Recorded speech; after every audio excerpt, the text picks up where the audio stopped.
You're watching coverage you can count on. This is News Channel 15's Weekend Report. Now at 6, a teenage girl is dead after she was hit by a drunk driver early this morning in Fort Wayne. Good evening, I'm Alyssa Ivinson. The Allen County coroner confirmed this afternoon that 17-year-old Haley Nellam is the one who died. Police say the drunk driver was involved in an altercation at the Corner Pocket Pub just before the crash. News Channel 15's Lamar Holliday joins us in Studio 15 with tonight's top story. Ball State University is implementing new policies to comply with the federal law. Incoming freshmen will now have to complete an online course focused on the connection between alcohol use and sexual violence. The Campus Sexual Violence Elimination Act requires schools to track domestic and dating violence. Its goal is to protect students from sexual assault. Well, people who don't pay child support may face greater penalties in Indiana. Governor Pence signed legislation this week to extend jail time for repeat offenders. Anyone with a prior conviction could spend 2 to 8 years in prison. The previous law only allowed such sentences for those owing more than $15,000 in child support. Indiana's unemployment rate is at its lowest level in 6 years. The Department of Workforce Development says the state's rate is 6.1%. That's down from 6.3% in January. Around 220,000 Hoosiers were looking for jobs last month. The rate was also below the national average of 6.7%. Well, once again, it's been a snowy Saturday, but sunshine really is on the way, as well as the warmest day of the year so far. Did you read the prompter wrong? Snowy Saturday. I know. We keep not having mistakes about this snow. We just have to get the snow to go away. It's almost April, yes. And we were watching snow. Thank you, Jesse. Search teams found more objects in the Indian Ocean that could be from the missing Malaysian jet.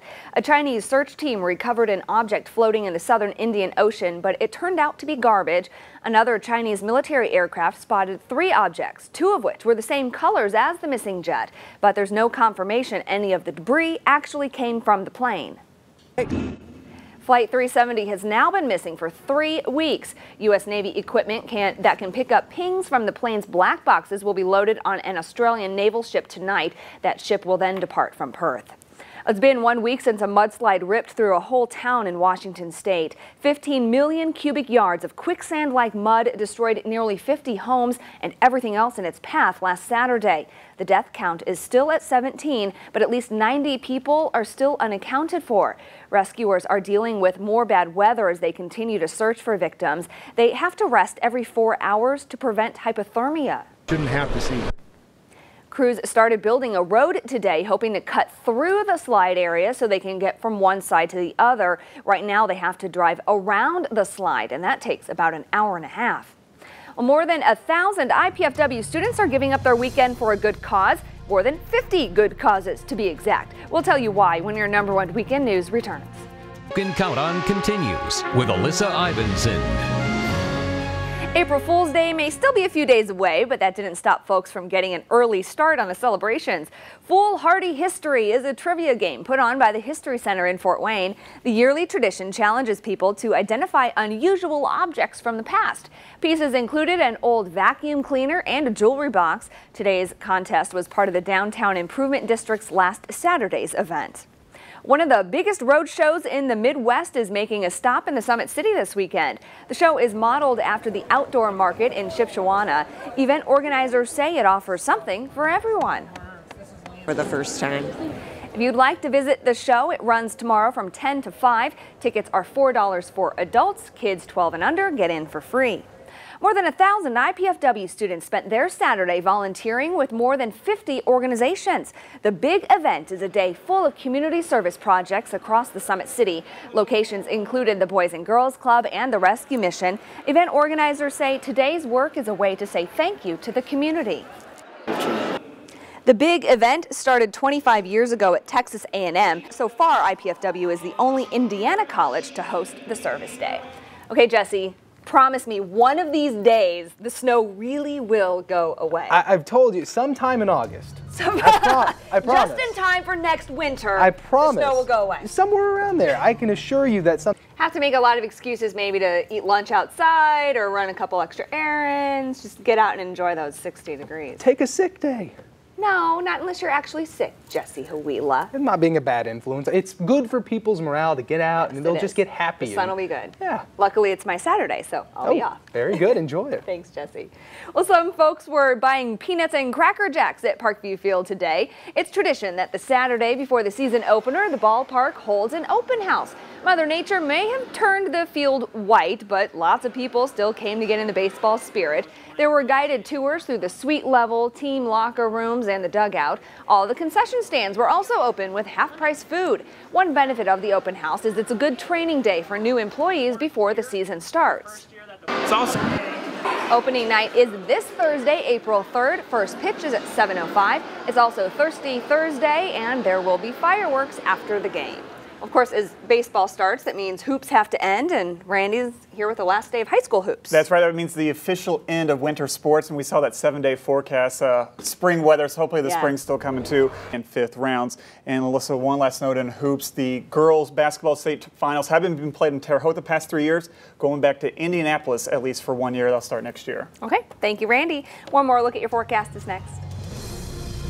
Cooler next weekend, around 47.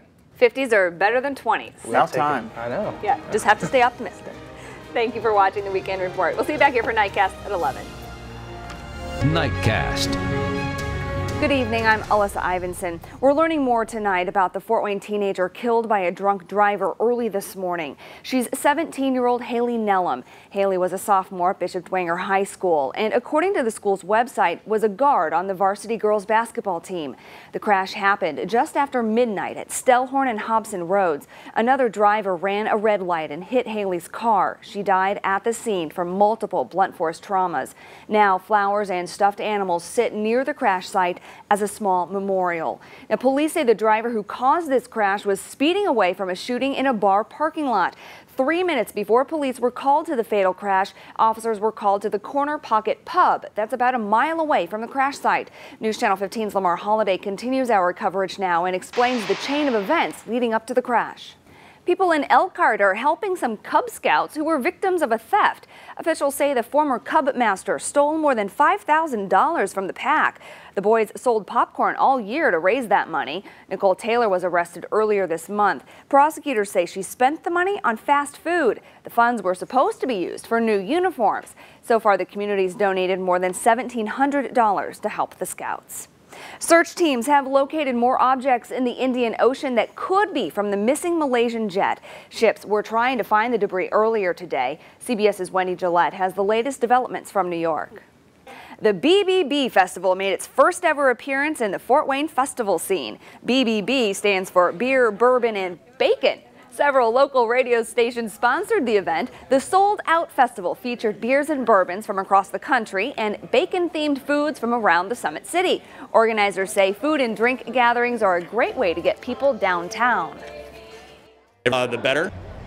More than 1,000 people put their taste buds to the test for this year's inaugural fest. Boy, thinking of festival season sure makes me happy because it's going to be warm. Yeah, I hope. We were talking about that, and I was thinking back to, I believe it was Three Rivers Fest we were out at, and it was sweating. And what a distant memory, sweat, and being warm outside with a high of 47.